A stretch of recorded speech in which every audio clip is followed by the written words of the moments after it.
Yohanes bab 3 ayat 14 sampai 21. Sekali peristiwa, Yesus berkata kepada Nikodemus yang datang kepadanya pada waktu malam, "Sama seperti Musa meninggikan ular di padang gurun, demikian juga Putra Manusia harus ditinggikan, supaya setiap orang yang percaya kepadanya beroleh hidup yang kekal.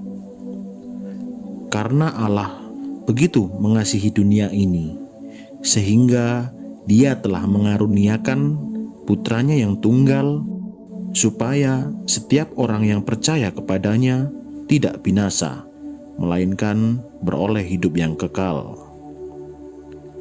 Sebab Allah mengutus Putranya ke dalam dunia bukan untuk menghakimi dunia, melainkan supaya dunia diselamat melalui Dia.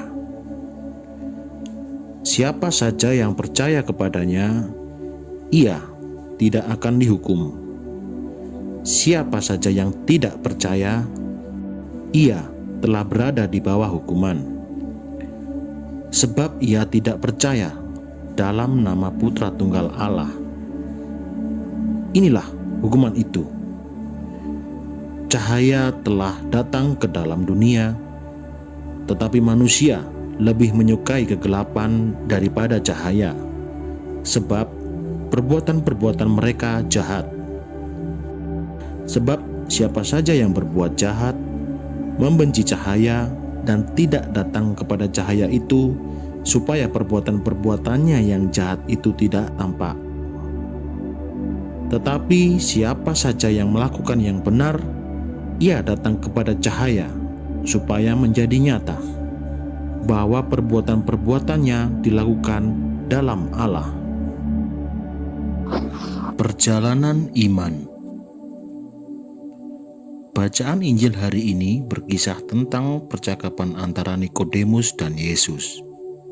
Tentu, dia tidak datang hanya untuk melempar pertanyaan yang terkesan kurang bermutu itu. Dia sepertinya ingin berdiskusi hal lain yang lebih dalam. Yesus memahami isi hatinya. Ketika Nikodemus bertanya, Yesus lantang menjawab, "Hanya orang yang dilahirkan kembali dan dilahirkan dari atas sana akan melihat kerajaan Allah." Yesus tak ingin Nikodemus berdiskusi tentang dirinya dan segala kehebatan yang dilakukannya. Yesus ingin berdialog tentang iman Nikodemus yang mulai bertumbuh. Percakapan yang istimewa itu terjadi pada malam hari. Malam adalah simbol kegelapan. Kegelapan sering dikaitkan dengan dosa dan kehancuran.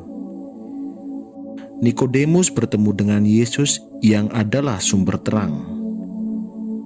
Dalam Yesus, semua kegelapan dihancurkan. Manusia bebas dari kegelapan dengan hadirnya Yesus Kristus. Nikodemus mengalami keselamatan. Yesus, terang yang benar. Ia jumpai dan memberikan makna baru dalam hidupnya. Imannya kepada Yesus terus bertumbuh dan semakin berkembang. Jawaban Yesus cukup membingungkan Nikodemus. Bagaimana mungkin orang setua dia harus dilahirkan kembali? Tetapi sebagai pengagum Yesus, ia paham yang dimaksudkan Yesus adalah dilahirkan kembali secara rohani.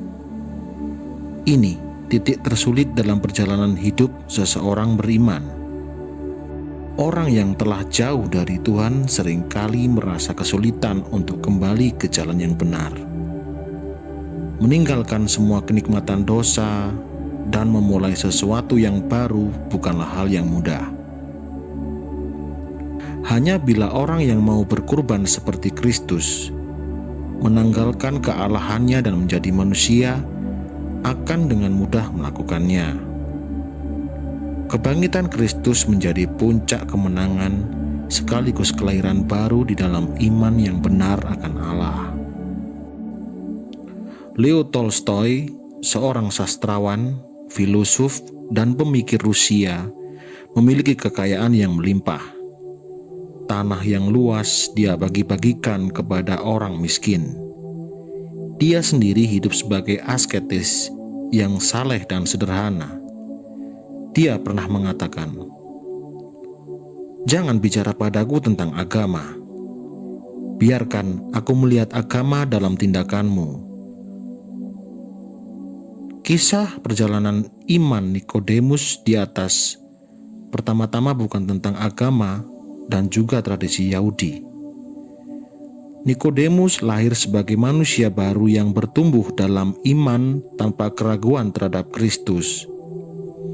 Oleh karena itu, masa Prapaskah ini menjadi saat yang baik bagi kita umat beriman untuk memperbaiki hubungan baik kita dengan Tuhan. Kita harus menumbuhkan kembali iman yang benar akan Kristus. Jika selama ini kita terjebak dalam malam gelap dosa, kelahiran kembali akan kita rasakan dalam kemuliaan salib Kristus yang akan bangkit mulia. Sudahkah saya menyadarinya?